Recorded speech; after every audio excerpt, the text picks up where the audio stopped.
தேவ வார்த்தை ஐக்கியத்திற்கு நான் உங்களை வரவேற்கிறேன். நான் ஜெரல் சாண்டியாகோ. உங்கள் அனைவருக்கும் ஈஸ்டர் நல்வாழ்த்துக்கள். நம் ஆண்டவராகிய இயேசு கிறிஸ்துவின் உயிர்த்தெழுதலை நாம் இன்று கொண்டாடுகிறோம். கர்த்தர் இந்த நாளை உங்களுக்கு ஆசீர்வதித்து கொடுப்பாராக. உங்கள் வாழ்வை நன்மையால் நிரப்புவாராக. உங்கள் ஆவி ஆத்மா சரீரத்தை ஆசீர்வதித்து பலப்படுத்துவாராக. இருதயத்தின் விருப்பங்களை பூர்த்தி செய்வாராக.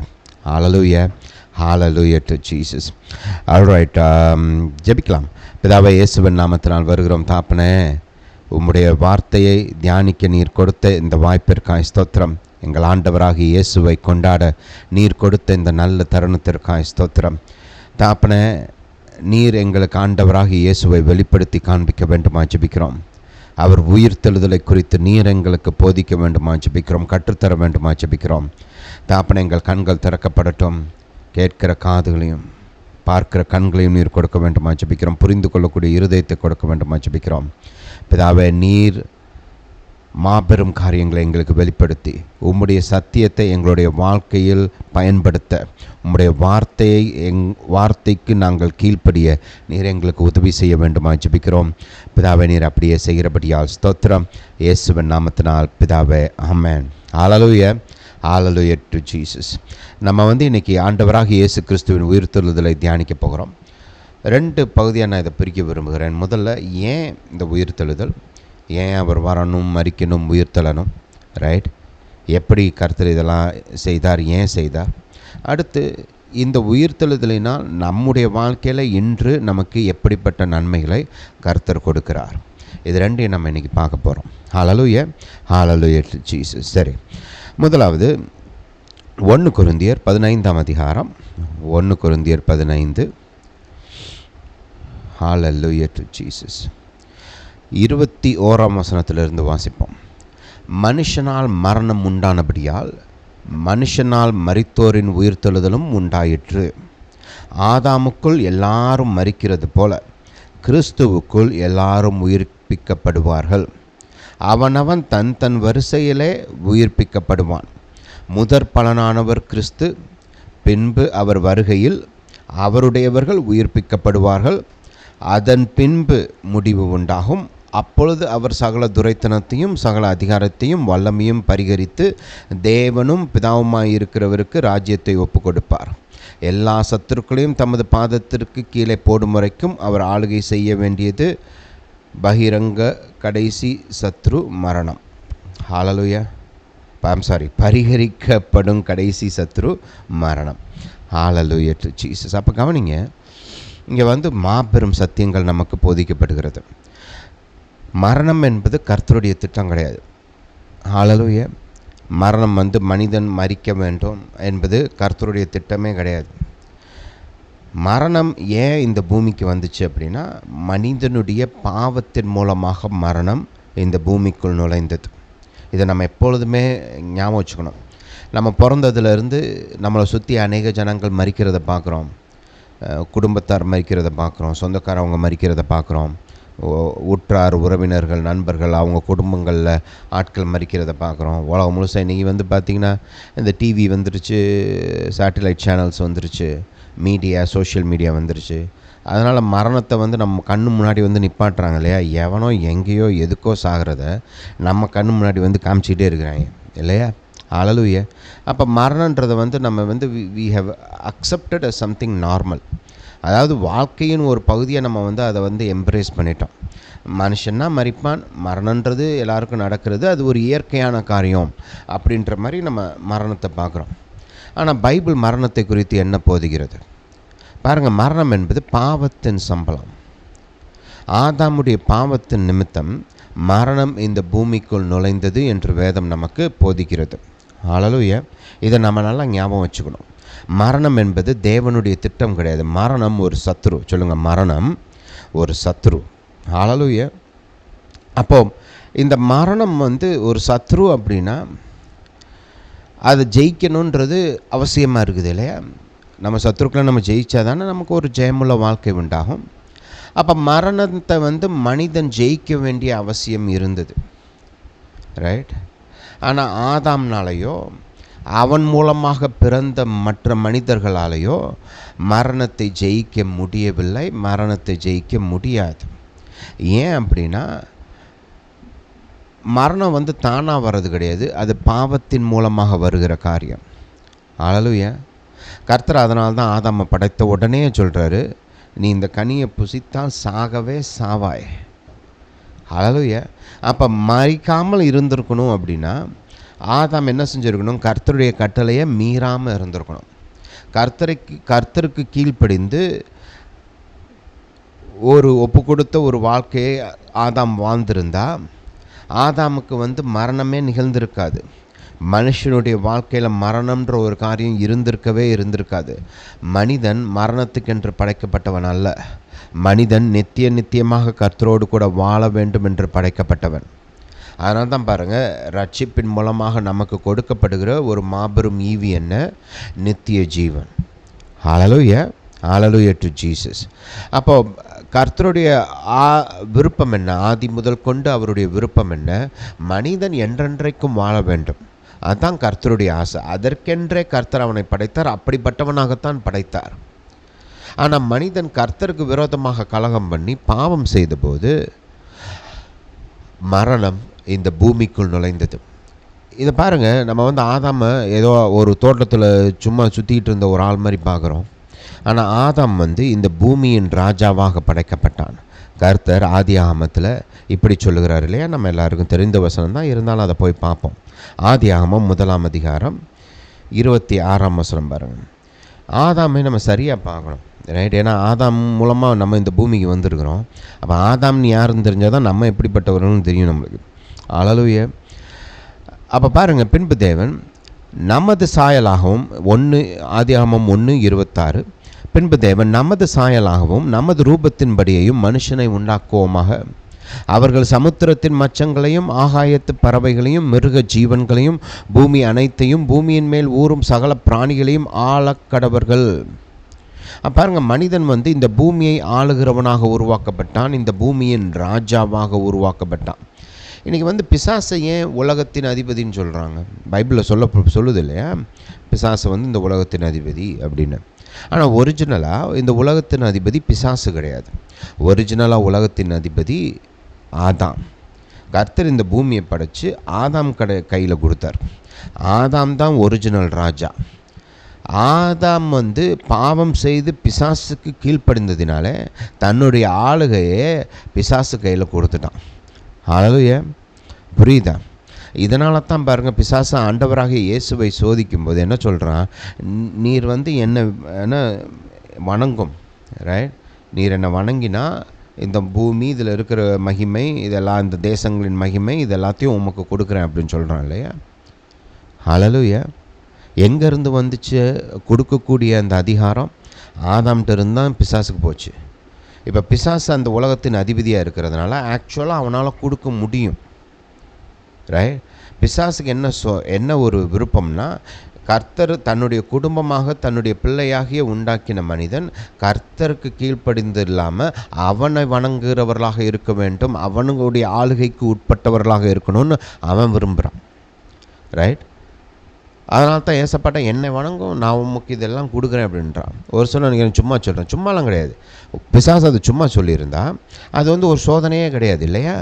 ஹல்லேலூயா. ஆண்டவராக இயேசுக்கு தெரியாதா இவன் பொய் சொல்கிறான் அப்படின்னு? இல்லை, அது வந்து ஒரு சோதனை.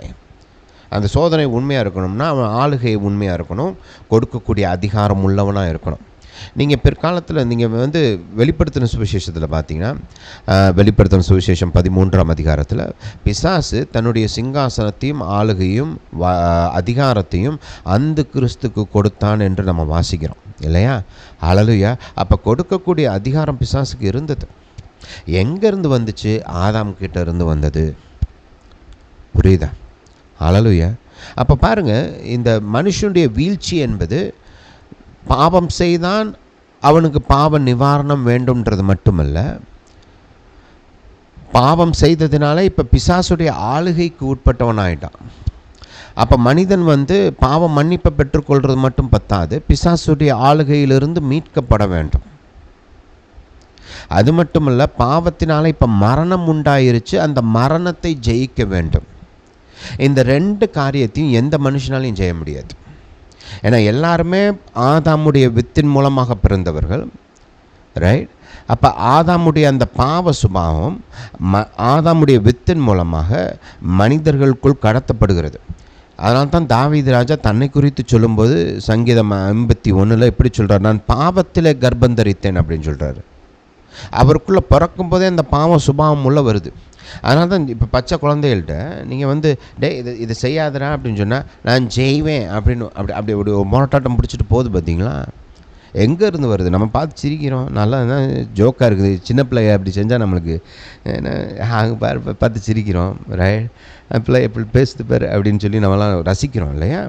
ஆனால் கொஞ்சம் யோசிச்சு பாருங்கள், அதே சினாரியோ ஒரு பெரிய பையன் பண்ணுற மாதிரி நீங்கள் கொஞ்சம் யோசிச்சு பாருங்கள்.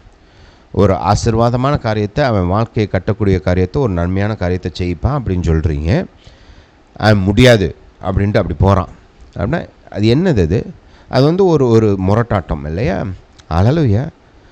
அது நீங்கள் ஒரு பச்சை குழந்தையில கூட பார்க்கலாம். இதை செய்யுன்னு சொன்னால் செய்யாது, இதை செய்யாதுன்னு சொன்னால் செய்யும். ரைட், ஹல்லேலூயா. பாருங்கள், ஒரு மனுஷன் அந்த பிறப்பிலேயே அந்த பாவ சுபாவத்தோடு தான் பிறகுறான். இதனால தான் பாருங்கள், இயேசுடைய கன்னி பிறப்பு அவசியம். அது இது ஏதோ கர்த்தர் ஒரு ஃபேன்சியாக, ரைட், யாரும் செய்யாத நான் ஒன்று செய்கிறேன் அப்படின்ற மாதிரி இல்லை. ரைட், அது ஒரு பெரிய அடையாளம், அது உண்மை.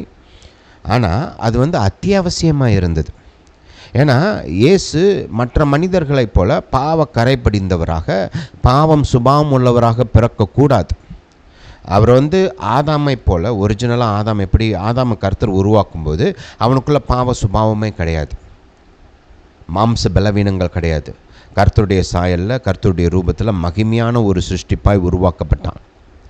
அப்போ இயேசு அந்த விதமாகத்தான் பிறக்க வேண்டும். பாவ சுபாவம் இல்லாதவராக, பாவத்தினால் கரைப்படியாதவராக பிறக்க வேண்டும். பிறந்து ஒரு பரிசுத்தமான ஒரு வாழ்க்கை வாழ வேண்டும். கர்த்தருக்கு முற்றுமாய் கீழ்ப்படிந்து தன்னை ஒரு பாவ நிவாரண பலியாக சிலுவையில் ஒப்பு கொடுக்க வேண்டும். இது எல்லாமே அத்தியாவசியம். ஹல்லேலூயா. அந்த பாவத்துக்கான பரிகாரம் செய்யப்பட்டதுக்கு அப்புறம் இன்னும் ஒரு காரியம் செய்ய வேண்டியது அவசியமாக இருக்கிறது. அந்த பாவத்தின் சம்பளமாகிய மரணம் முறியடிக்கப்பட வேண்டும். அந்த பாவத்தின் சம்பளமாகிய மரணம் தோற்கடிக்கப்பட வேண்டும். அது அத்தியாவசியம். அதனால தான் இயேசு மரித்து பாதாளத்துக்குள்ளே இறங்கி போகிறார். ஹல்லேலூயா. ஆண்டவராகிய இயேசுவே தன்னை குறித்து சொல்லும்போது சொல்கிறார் பாருங்க, 3 நாட்கள் 3 நாள் 3 ராத்திரி அவர் பாதாளத்தில் இருக்கிறார் இல்லையா? ரைட். ஒரு சில அது எப்படிங்க இயேசு பாதாளத்துக்குள்ளே எல்லாம் போவாரா? அந்த பாவத்துடைய சம்பளம் பாருங்கள், மரணம்ன்றது இயற்கை மரணம் மட்டும் கிடையாது, ஆவிக்குரிய மரணமும் சேர்த்து தான். அப்போ எல்லாமே முறியடிக்கப்பட வேண்டும். இயற்கையான மரணம், ஆவிக்குரிய மரணம், நரகம், எல்லாம், பாதாளம் எல்லாமே முறியடிக்கப்பட வேண்டும். அப்போ இயேசு அதனால் பாதாளத்துக்குள்ளே இறங்கி போக வேண்டியது அவசியமாக இருக்குது. அதுக்கு நான் ஒரு சில வசனங்கள் நான் உங்களுக்கு காண்பிக்க விரும்புகிறேன். உதாரணத்துக்கு சங்கீதம் 16 போங்க. சங்கீதம் 16. இங்கே நம்ம பார்க்குறோம், கர்த்தர் இது தீர்க்க தரிசனமாக சொல்லப்படுகிறது. அப்போஸ்தலர் நடபடிகள் எல்லாம் இந்த வசனத்தை எடுத்து இயேசுடைய உயிர்த்தெழுதலுக்கு ஆதார வசனமாய் பயன்படுத்தி பிரசங்கமே செய்கிறாங்க. ஹல்லேலூயா. அப்போ இங்கே வேதம் அருமையாக சொல்லுது பாருங்க, என் ஆத்துமாவை பாதாளத்தில் விடீர், உம்முடைய பரிசுத்தவானை அழிவை காண ஒட்டீர். ஹல்லேலூயா. 9ஆம் வசனத்திலேருந்தே வாசிப்போம். இந்த நம்பிக்கையோடு தான் இயேசு மரித்தார், பாதாளத்துக்குள்ளே இறங்கி போனார். ஹல்லேலூயா. ஏன்னா அவருடைய உயிர்த்தெழுதல் தான் நமக்கு வெற்றியை கொண்டு வரப்போகிறது. அவர் பாருங்கள், இதெல்லாம் செஞ்சது அவருக்காக கிடையாது. அவராக பாவத்தை மேற்கொள்ளணும், அவர் பரிசுத்தர், அவருக்குள்ள அந்தகாரமே கிடையாது. அவராக பிசாசுக்கு ஜெயிக்கணும், பிசாசு அவருக்கு ஒரு பொருட்டே கிடையாது. ஒரு தூதனை அனுப்பி பிசாசை கட்டி கர்த்தர் அந்த பாதாளத்துக்குள்ளே வீசுறார் இல்லையா? அதனால் பிசாசு கர்த்தருக்கு ஒரு பெரிய மேட்ரு கிடையாது. கர்த்தராக மரணத்தை ஜெயிக்கணும், மரணம் அவர் பக்கத்தில் கூட போக முடியாது. இது எதுவுமே கர்த்தருக்கு தேவை கிடையாது. அவர் ஏன் மனிதனாக வந்தார்? ஏன்னா மனிதனால தான் மரணம் உண்டாச்சு. ஆதாம் மூலமாகத்தான் இந்த மனுக்குலம் மரணத்தை மரணம் இப்படி சொல்லலாம், ஆதாமுடைய பாவத்து நிமித்தம்தான் மனுஷருடைய வாழ்க்கையில் மரணம் ஒரு பங்காக மாறுச்சு. ரைட்? இப்போ அந்த மரணம் முறியடிக்கப்படணும்னா அது மனிதன் மூலமாகத்தான் முறியடிக்கப்பட வேண்டும். உயிர் தெழுதல் மனிதன் மூலமாக தான் வரணும். அதுதான் நம்ம இப்போ 1 கொரிந்தியர் 15:21 பார்த்தோம் இல்லையா? மனிதன் மூலமாக பாவம் வந்தது, அதனால் மனிதன் மூலமாக உயிர் தெழுதலும் வர வேண்டும். ஆதாமுக்குள் எல்லோரும் மரிக்கிறார்கள், கிறிஸ்துவுக்குள் எல்லாரும் உயிர்ப்பிக்கப்படுகிறார்கள். ஹல்லேலூயா, ஹல்லேலூயா டு ஜீசஸ். இயேசு பார்த்திங்கன்னா சிலுவைக்கு போகும்போதே உயிர் தெழுவேன் என்ற நம்பிக்கையோடு தான் போகிறார், ஒரு விசுவாசத்தோடு போகிறார். அவர் தன்னை குறித்து சொல்லும்போது, இந்த விதமாக நான் பாடுபடுவேன், புறவினத்தார் கையில் என்னை ஒப்பு கொடுப்பாங்க, என்னை அவமதிப்பாங்க, நான் மரிப்பேன், அதோட நிப்பாட்டலை கர்த்தர். 3ஆம் நாள் உயிர் தெழுவேன். ஹல்லேலூயா. அது சொல்லிகிட்டே இருக்கிறாரு பாருங்கள். திரும்ப திரும்ப திரும்ப திரும்ப நீங்கள் பைபிளில் படித்து பார்த்தீங்கன்னா மத்தேயு 16 ரைட், அங்கே பேதுருவுக்கு அந்த ஒரு வெளிச்சம் கொடுக்கப்படுது இல்லையா? இயேசு தான் கிறிஸ்து என்பதை அவர் பகிரங்கமாக அறிக்கை செய்கிறார். ஆண்டவராகிய இயேசு அதை பாராட்டுறாரு இல்லையா? இதை பிதாவாகிய தேவன் தான் உனக்கு இந்த வெளிப்பாட்டை கொடுத்தார் அப்படின்னு. அது முதற்கொண்டே கர்த்தர் தன்னுடைய பாடுகள், மரணம் மற்றும் உயிர்த்தெழுதலை குறித்து அவங்களுக்கு திரும்ப திரும்ப போதிக்கிறார். எந்த அளவுக்கு போதிச்சார்னா பாருங்கள், சீஷர்கள் மட்டும் இல்லை, பரிசேயர்கள், அந்த சதுசேயர்கள், அவருடைய விரோதிகள் கூட அதை நினப்பில் வச்சுருக்கிறாங்க. நினப்பில் வச்சுக்கிட்டு பிலாத்துட்டு போய் சொல்கிறாங்க, அவர் சொன்னார் இப்படிங்க, 3ஆவது நாள் உயிர் தெழுந்துருவேன்னு. ஹல்லேலூயா. அப்போ எல்லாரும் முன்னாடியும் பகிரங்கமாக அதை அறிக்கை செஞ்சுக்கிட்டே இருக்கிறார் ஏசப்பா. ஏசப்பாங்க சிலுவைக்கு போகும்போதே உயிர் தெழுவேன் என்ற விசுவாசத்தோடு தான் போகிறார். அவர் சொல்கிறார் இல்லையா, என் ஆத்மாவை உங்கள் கையில் ஒப்பு கொடுக்குறேன். ஏன், எதுக்காக ஒப்பு கொடுத்தார்? உயிர் தெழணும் திரும்ப.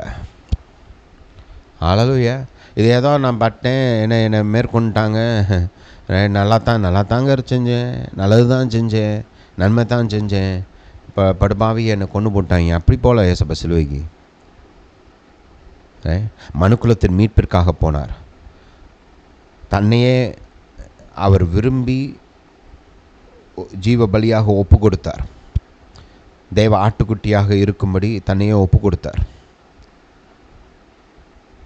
விரும்பி போனார் கர்த்தர், நாம் மீட்கப்பட வேண்டும் என்று. ஆனால் மறிக்க போகிறேன் அவ்வளோதான். இந்த நம்ம இந்த தியாகம் செய்கிறாங்க இல்லையா, இந்த மிலிட்ரி இதிலெல்லாம் பார்த்திங்கன்னா தேசத்துக்காக தியாகம் செய்கிறாங்க. அவங்களாம் நான் செத்தாலும் பரவாயில்ல, தேசம் நல்லா இருக்கணும்னு நினச்சி யுத்தம் பண்ணுறாங்க இல்லையா? ரைட்.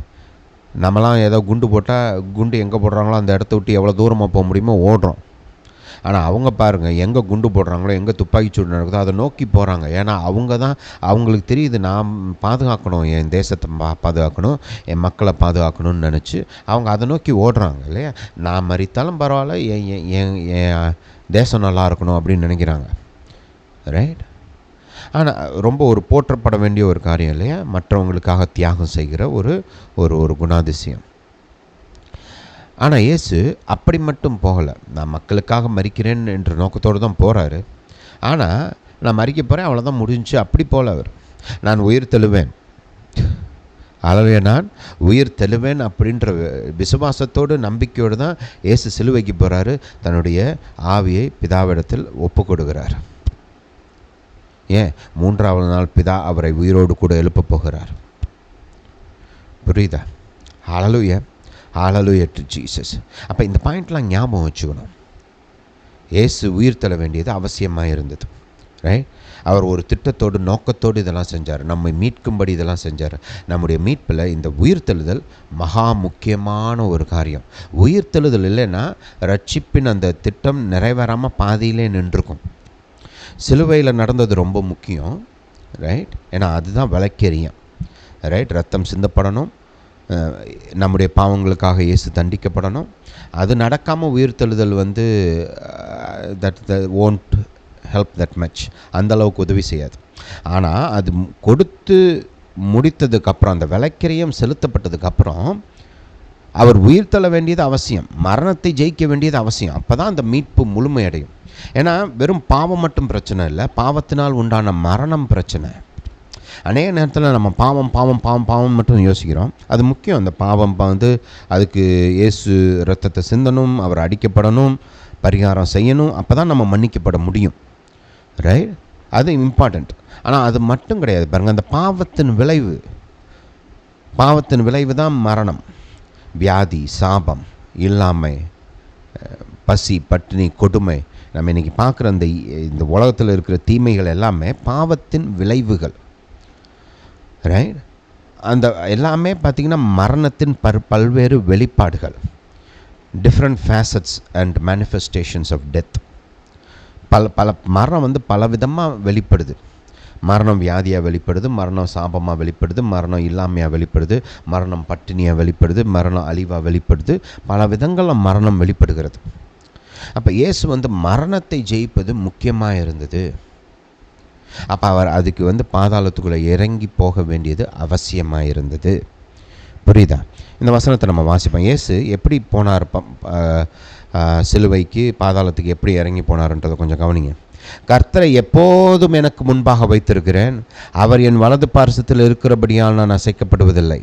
ஆகையால் என் இருதயம் பூரித்தது, என் மகிமை களிகூர்ந்தது, என் மாம்சமும் நம்பிக்கையோடு தங்கியிருக்கும். என்ன நம்பிக்கை? நான் உயிர்த்தெழ போகிறேன். அந்த நம்பிக்கை. என் ஆத்மாவை பாதாளத்தில் விட்டீர். அதனால தான் பிதா கையில் ஒப்பு கொடுக்குறார் ஆவியை. பாதாளத்தில் விட மாட்டீர். ஹல்லேலூயா. உம்முடைய பரிசுத்தவானை அழிவை காண வட்டீர். ஜீவ மார்க்கத்தை எனக்கு தெரியப்படுத்துவீர். ஏன் ஜீவ மார்க்கம்? ஏன்னா மரணத்துக்குள்ளே இறங்கி போகிறார் இல்லையா? உயிரோடு எழுப்பி ஜீவ மார்க்கத்தை எனக்கு தெரியப்படுத்துவீர். உம்முடைய சமூகத்தில் பரிபூர்ண ஆனந்தமும் உம்முடைய வலது பாரசத்தில் நித்திய பேரின்பமும் உண்டு. இயேசு இன்றைக்கு உயர்த்தப்பட்டு எங்கே இருக்கிறாரு? பிதாவுடைய வலது பாரிசத்தில் வீட்டு இருக்கிறார் இல்லையா? அதை தீர்க்க தரிசனமாக சொன்ன வார்த்தைகள் தான் இந்த சங்கீதத்தின் வார்த்தைகள். இந்த மாதிரி நீங்கள் எபேசியரில் பார்க்கலாம், ரைட்? இயேசு எப்படி பாதாளத்திலிருந்து மேலே வந்தார் என்பதெல்லாம் அங்கே போதிக்கப்படுது. ரோமரில் நீங்கள் பார்க்கலாம். ஹல்லேலூயா. அப்போ இயேசு பாதாளத்துக்குள்ளே இறங்கி போக வேண்டியது அவசியமாக இருந்தது. அப்போ பாருங்கள், அவருடைய உயிர்த்தெழுதல், அவர் 3 நாள் அங்கே வேதனை அனுபவிக்கிறார். ஏன்? பாவத்தின் சம்பளம் இல்லையா, ரைட்? மனுஷனுக்காக அங்கே வேதனை அனுபவிக்கிறார். அதுக்கப்புறம் பாருங்கள், பிதாவுடைய அந்த நீதி பிரியப்படுத்தப்பட்டதுக்கப்புறம், அந்த நீதி அவருடைய அந்த இயேசு கர்த்தர் பரிசுத்தர், நீதிபரர், பாவம் தண்டிக்கப்பட வேண்டும் என்பது அவருடைய நியமம். அப்போ அந்த தண்டனை திருப்திப்படுத்தக்கூடிய விதத்தில் பூரணமாக நிறைவேறினதுக்கப்புறம், அதனால தான் அந்த 3 ராத்திரி 3 நாள் அந்த தண்டனை, அவர் உயிரோடு கூட எழுப்பப்படுகிறார். ஹல்லேலூயா. ஏன்னா அவர் தன்னுடைய பாவத்துக்காக போல, ஒரு மனுஷன் தன்னுடைய பாவத்துக்காக பாதாளத்துக்குள்ளே போகும்போது அவன் வெளியில் வரவே முடியாது. ஏன்னா பாவத்தின் சம்பளம் மரணம். அதனால் அந்த நியமத்தை அவனால் முறியடிக்க முடியாது, அவனால் மேலே எழும்பி வர முடியாது. ஆனால் இயேசு அவருடைய பாவத்துக்காக உள்ள போல நம்முடைய பாவங்களை சுமந்து பாதாளத்துக்குள்ளே போனார். இப்போ அந்த தேவனுடைய அந்த நியாயம் திருப்திப்படுத்தப்பட்டதுக்கப்புறம் இனி அவர் அங்கே இருக்கணும்னு அவசியம் கிடையாது. அவர் உயிரோடு கூட எழுப்புறது தான் நீதி, ரைட்? கர்த்தர் நீதிபரர். பாருங்கள், அந்த உயிர்த்தெழுதலில் ஒரு நீதி இருக்குது. அவர் வேற ஒருத்தவங்க பாவத்துக்காக அங்கே உள்ளே போயிருக்கிறார். அவருடைய பாவத்துக்காக போல ஒரு நீதிபரர் தொடர்ந்து நரகத்தில் இருப்பது அநீதியாக இருக்கும் இல்லையா? பண்ண தப்புக்கு தான் தண்டனை கொடுக்கணும். அவர் தப்பு பண்ணலைல்ல, மற்றவங்களுடைய பாவத்தை சுமந்து தானே அவர் போயிருக்கிறாரு. அப்போ அவர் நீதிபரராக இருப்பதினால அவர் தொடர்ந்து என்றென்றைக்கும் நரகத்தில் இருப்பது அநீதியாக மாறிவிடும். அப்போ நீதியுள்ள நியாயாதிபதி நியாயம் செய்யணும் அப்படின்னா அவர் உயிரோடு கூட எழுப்ப வேண்டும். அதனால தான் ஏசப்பாவை பிதா தன்னுடைய கரத்தை நீட்டி உயிரோடு கூட எழுப்புகிறார். ஹல்லேலூயா. ஆனால் இதில் ஒரு அருமையான காரியம் இருக்குது, ரைட்? இப்போ ஏன் இது அப்படின்றத பார்த்தோம். இப்போ நம்ம வாழ்க்கையில் என்ன பிரயோஜனன்றதை பார்க்குறோம். ஆதாமுடைய வீழ்ச்சியையும் அதோடைய விளைவுகளையும் பார்த்திங்கன்னா இயேசுவுடைய உயிர்த்தெழுதல், அவருடைய வெற்றியும் அதோடைய விளைவுகளும் நமக்கு புரியும். இன்றைக்கி நம்ம உலகத்தை பார்த்தோம்னா ஆதாமுடைய பாவத்தின் விளைவுகளை நம்மளால் பார்க்க முடியுது இல்லையா? பாவத்தினால் மரணம் உண்டாயிருக்குது. உலகம் எங்கும் மக்கள் மரிக்கிறார்கள். இன்னொரு காரணம் என்ன ஆகுது? வெறும் இயற்கை மரணம் மட்டும் கிடையாது, ஆவிக்குரிய மரணமும் உண்டாகுது. இல்லையா? அவங்களாம் மரித்தவர்கள் எங்கே போகிறாங்க? நரகத்துக்கு போகிறாங்க. ஹல்லேலூயா. ஏன்னா நரகம்தான் மரணத்தின் பரிபூர்ண வெளிப்பாடு, complete manifestation of death. Right? இப்போ மனுஷன் வந்து பாவம் செய்து கர்த்தரிடத்துலேருந்து பிரிக்கப்படுகிறான்றதை நம்ம பார்க்குறோம் இல்லையா? Separation from God. அது வந்து மரணம் வந்து இங்கே இயற்கையான மரணம், அவனுடைய ஜீவன் இங்கே நிப்பாட்டுது பூமியில். ஆனால் அவன் மனுஷன் வந்து ஆவி இல்லையா? அவன் வந்து அந்த இயற்கை மரணத்துக்கு அப்புறம் இறங்கி பாதாளத்துக்குள்ளே போகிறான், நரகத்துக்குள்ளே போகிறான். That is the total manifestation of separation from God. Right? கர்த்தரிடத்துலேருந்து பிரிக்கப்பட்ட அந்த முழு அனுபவம் இருக்குது இல்லையா? அது நரகம். நம்பிக்கை கிடையாது, இனிமேல் மீட்பிற்கான வாய்ப்பு கிடையாது, இரக்கம் கிடையாது, எதுவுமே கிடையாது. Completely separated from God. டோட்டலாக அவருடைய இரக்கம், நன்மைகள், காருண்யம் எல்லாத்துலேருந்தும் பிரிக்கப்பட்ட ஒரு இடம் நரகம். தண்டனை தண்டனை தண்டனை, என்றென்றும் தண்டனை. ஹல்லேலூயா. Eternal punishment. அப்போ இதை நம்ம புரிஞ்சுக்கணும். ரைட்? அப்போ இந்த விளைவுகளிலிருந்து இப்போ நமக்கு வெற்றி உண்டாகிறது. ஆதாமுடைய பாவம், அவனுடைய வீழ்ச்சினால இதெல்லாம் உண்டாச்சு. இப்போ இயேசு 2ஆம் ஆதாமாக வந்திருக்கிறார். எப்படி ஆதாமுடைய வீழ்ச்சி மனுக்குலத்தின் வீழ்ச்சியாக மாறுச்சோ, அதே போல் இயேசுவின் வெற்றி மனுக்குலத்தின் வெற்றி.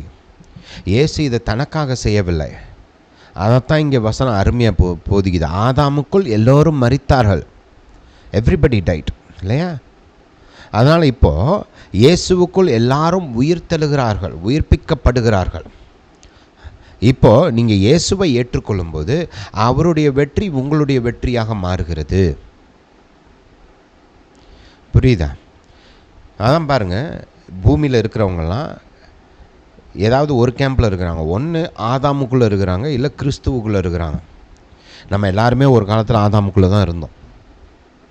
இப்போ கிறிஸ்து வந்திருக்கிறார். கிறிஸ்து நமக்கு மீட்பை உண்டு பண்ணியிருக்கிறார், ரட்சிப்பை உண்டு பண்ணியிருக்கிறார், உயிர்த்தெழுதலை உண்டு பண்ணியிருக்கிறார், மரணத்தின் மீது வெற்றியை உண்டு பண்ணியிருக்கிறார். இப்போ நான் கிறிஸ்துவை தெரிந்து கொள்ளும்போது அவருடைய வெற்றி என்னுடைய வெற்றியாக மாறுகிறது. அதுக்கு தான் உயிர்த்தெழுதல். ஏசப்பாக்கு என்ன உயிர்த்தெழுதல் ஏன் தேவை? அவர் நித்தியவாசி, அவர் ராஜாதி ராஜா, மகிமையின் தேவன். அவருக்கு எதுக்குங்க உயிர்த்தெழுதல்? மனுஷனுக்கு உயிர்த்தெழுதல் உண்டாகணும் தான் அவர் வந்து பாதாளத்துக்கு போனார், மரணத்தை ஜெயித்தார், உயிரோடு கூட எழும்பினார். எப்படி சிலுவையில் நம்முடைய பாவங்களுக்காக அவர் மரித்தாரோ, அதே போல் அவருடைய உயிர்த்தெழுதலும் நமக்காகத்தான்.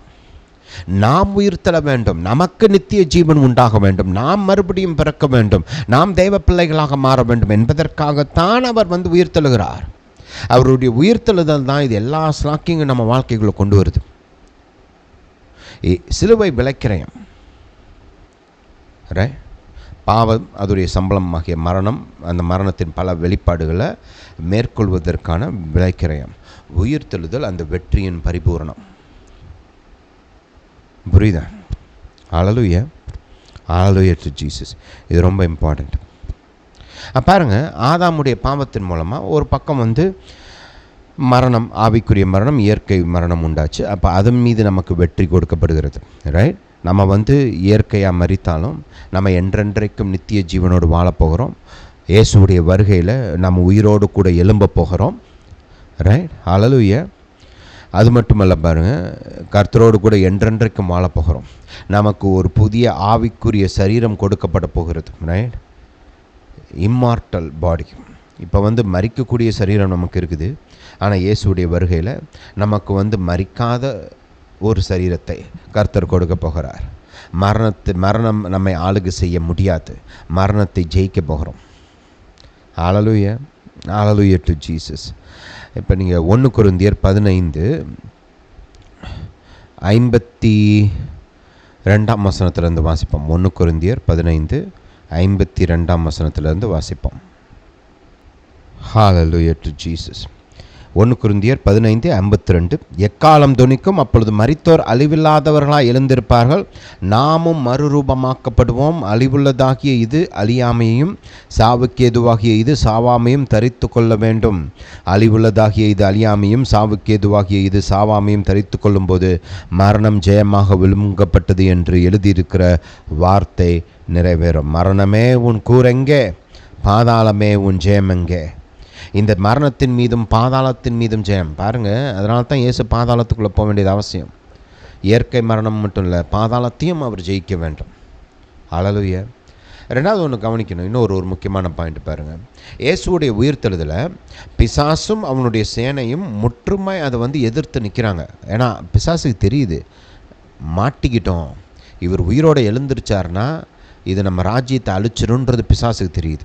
ஸோ அவருடைய உயிர்த்தெழுதல் அந்த காரியம் நடக்கும்போது பிசாசும் அவனுடைய சேனையும் மொத்தமாக அதை எதிர்த்து நிற்கிறான். ரைட்?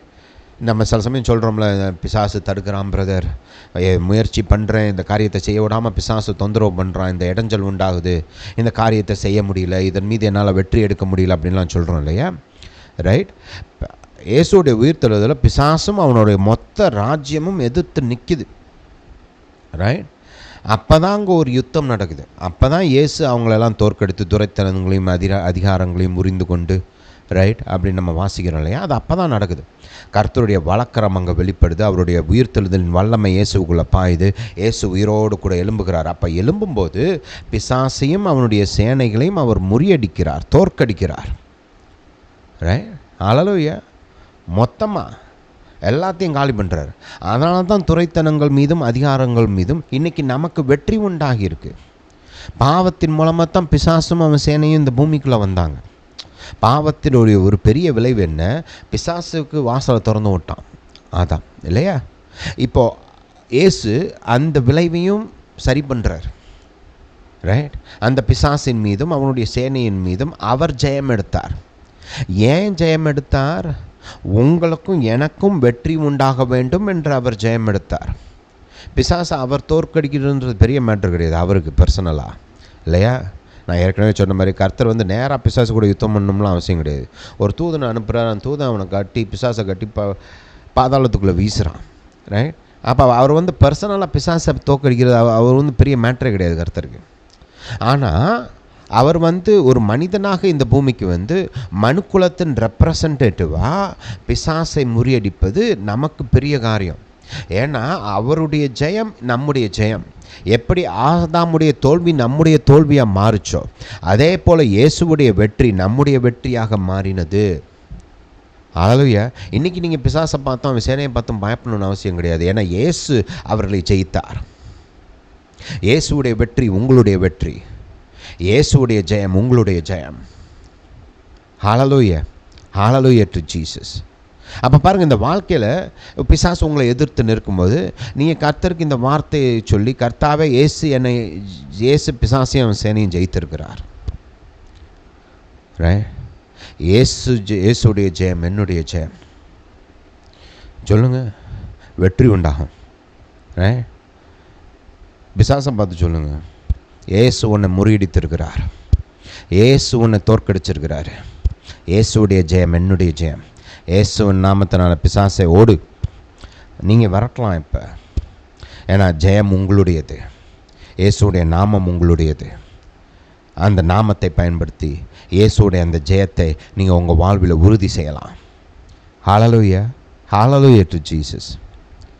பாருங்கள், அதே போல் இந்த பாவத்தின் சம்பளம்தான் மரணம், சாபம், வியாதி, வறுமை, வேதனை.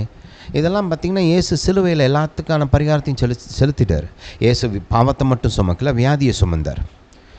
ரைட்? சாபத்தையும் சுமந்தார். சாபமாகவே மாறினார் என்று வேதம் போதிக்குது. ஏன்? நாம் ஆசீர்வதிக்கப்படும்படி.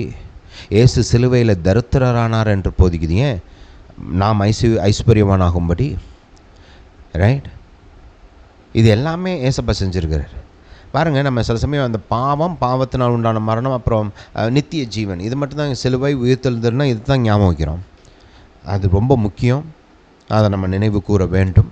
ஆனால் அதோடு நின்றக்கூடாது. அந்த பாவத்தின் விளைவுகள் மீதும் இயேசு வெற்றி சிறந்தார் என்பதை நினைவு கொள்ள வேண்டும். அப்போ தான் இந்த பூமியில் உங்கள் வாழ்க்கை வெற்றியுள்ள வாழ்க்கை அமையும். சாபத்தின் மீது வெற்றி உங்களுக்கு உண்டாகணும்னா இயேசு பாவத்தின் விளைவாகிய சாபத்தை மேற்கொண்டார். அவரே சாபமாகி என்னை சாபத்திலிருந்து மீட்டு கொண்டார் அப்படின்ற அந்த அறிவு உங்களுக்கு இருக்கணும். ஆபிரகாமுடைய ஆசீர்வாதத்தை இயேசுவின் மூலமாக எனக்கு கொடுத்திருக்கிறார் என்ற வெளிச்சம் உங்களுக்கு இருக்க வேண்டும். அப்போ தான் சாபத்தின் மீது நீங்கள் ஜெயம் எடுக்க முடியும். வியாதியின் மீது ஜெயம் எடுக்கணும்னா இயேசு சிலுவையிலே என்னுடைய வியாதியை சுமந்து தீர்த்தார். அவருடைய தழும்புகளால் நான் குணமாகிறேன். அதனால் வியாதி என்னை மேற்கொள்ள முடியாது. இயேசுவின் பாடுகள் மூலமாக நான் குணமாக்கப்படுவேன். இயேசு சுமந்தார், நான் சுமக்க தேவையில்லை. பாருங்க, இந்த அறிவை பயன்படுத்தும் போது தான் உங்களுக்கு ஹீலிங் உண்டாகும், ஆரோக்கியம் உண்டாகும்.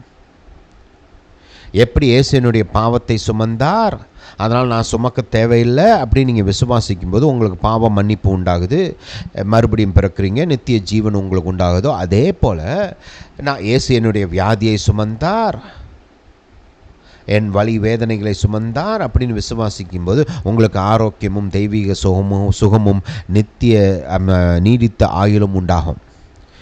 எப்படி இயேசு எனக்காக சிலுவையில் சாபமானார், நான் சாபத்திலிருந்து மீட்கப்படும்படியாக இயேசு எனக்காக சிலுவையில் சாபமானார், ஆபிரகாமுடைய ஆசீர்வாதத்தை இயேசுவின் மூலமாக எனக்கு கர்த்தர் கொடுத்திருக்கிறார் அப்படின்னு விசுவாசிக்கும் போது சாபத்தின் மீது உங்களுக்கு ஜெயம் உண்டாகும். இந்த ஜெயம் முக்கியங்க. வாழ்க்கையில் ஜெயம் இருக்கணும், ஜெயம் எடுக்க வேண்டும். இயேசு அதற்கான விலைக்கிரயத்தை செலுத்தியிருக்கிறார். இந்த வாழ்க்கையிலையும் ஜெயம், மரணத்தின் மீதும் ஜெயம், பாதாளத்தின் மீதும் ஜெயம். இந்த ஜெயம் இயேசுவினால் உங்களுக்கு கொடுக்கப்பட்டிருக்கிறது. ஹல்லேலூயா. இதான் அப்ளிகேஷன் ரொம்ப முக்கியம். ஹல்லேலூயா, ஹல்லேலூயா டு ஜீசஸ். இயேசுவுடைய உயிர்த்தெழுதல் உங்களுடைய உயிர்த்தெழுதல். கர்த்தர் அப்படி தான் பார்க்குறாரு. ஒரு வசனத்தை பார்த்து முடிப்போம். ரைட். இது இயேசு அவருக்காக செய்யவில்லை, நமக்காக செய்தார். சகலமும் நமக்காக. அதனால தான் பவுல் அப்போஸ்தலன் அருமையாக சொல்வார். நான் அதெல்லாம் வாசிக்கும்போது என்ன சகலமும் நமக்காகன்னு சொல்கிறாரு அப்படின்லாம் யோசிப்பேன் நான். ரைட். ஆனால் அதுக்கப்புறம் தான் புரிய ஆரம்பிச்சது பாருங்க. ரைட். கர்த்தர் விளக்கி போதிக்க ஆரம்பித்தார். இதை எபேசியர் 2:4 வாசிப்போம். தேவனோ இரக்கத்தில் ஐஸ்வர்யம் உள்ளவராய் நம்மில் அன்பு கூர்ந்து தம்முடைய மிகுந்த அன்பினாலே அக்கிரமங்களில் மரித்தவர்களாக இருந்த, பாருங்கள், ஆவிக்குரிய மரணம் என்பது நமக்கு உண்டாயிருந்துச்சு பாவத்தினால. நம்முடைய ஆவி ஆவிக்குரிய மரணத்தை உடைய ஒரு ஆவியாக இருந்தது. ரைட். இந்த லிவிங் டெட் அப்படின்னு சொல்லுவாங்க தெரியுமா? உயிரோடு இருக்கிறான் ஆனால் உள்ளே செத்து போயிட்டான் அப்படின்லாம் சொல்லுவாங்க. ரைட். கேள்விப்பட்டிருக்கிறீங்கள? நம்ம உண்மையாகவே நம்முடைய ஆவிக்குரிய நிலைமை அப்படி தான் இருந்துச்சு. உயிரோடு இருந்தோம், ஆனால் உள்ள நம்முடைய ஆவி பாவத்தினாலே மரித்து போயிருந்தது. அதான் நம்முடைய ஆவிக்குரிய ரியாலிட்டி. அப்போ பாருங்கள், இங்கே கவனிங்க கொஞ்சம். அக்கிரமங்களில் மரித்தவர்களாக இருந்த நம்மை கிறிஸ்துவுடனே கூட உயிர்ப்பித்தார். அவருடைய உயிர்த்தெழுதல் அந்த ஆவிக்குரிய அந்த மரணத்தை ஜெயிக்க நமக்கு உதவினது. கிருபையினாலே ரட்சிக்கப்பட்டீர்கள். அதான் பாருங்கள், உயிர்த்தெழுதல் இட் இஸ் கனெக்டட். நீங்கள் மறுபடியும் இன்றைக்கி பிறக்கிறீங்க. அந்த ஆவிக்குரிய அந்த மரணம் உங்கள்கிட்ட எடுக்கப்பட்டு உங்களுக்கு ஒரு புதிய ஆவி கொடுக்கப்படுதுன்னா அதுக்கு உயிர்த்தெழுதல் தான் காரணம். சிலுவை ப்ளஸ் உயிர்த்தெழுதல். ஹல்லேலூயா. கிறிஸ்து இயேசுவுக்குள் அவர் நம்மில் வைத்த தயவினாலே தம்முடைய கிருபையின் மகா மேன்மையான ஐஸ்வர்யத்தை வருங்காலத்தில் விளங்கச் செய்வதற்காக கிறிஸ்து இயேசுவுக்குள் நம்மை அவரோட கூட எழுப்பி உன்னதங்களில் அவரோட கூட உட்காரவும் செய்தார். இந்த அவரோட கூடன்ற வார்த்தைகள் ரொம்ப இம்பார்ட்டண்ட். இது எதையுமே கர்த்தர் தனக்காக செய்யலை. அவருக்கு அவசியம் இல்லை. அவர் தான் வானத்தையும் பூமியும் படைத்தவர்.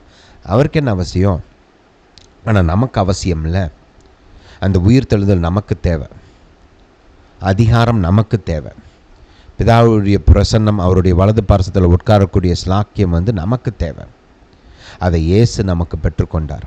அதனால் தான் கிறிஸ்துவுக்குள் அவரோட கூட நம்ம உயிர்ப்பிக்கப்பட்டது மட்டுமில்லை, அவரோட கூட பிதாவுடைய வலது பார்சத்தில் அமரவும் பண்ணப்பட்டிருக்கிறோம்.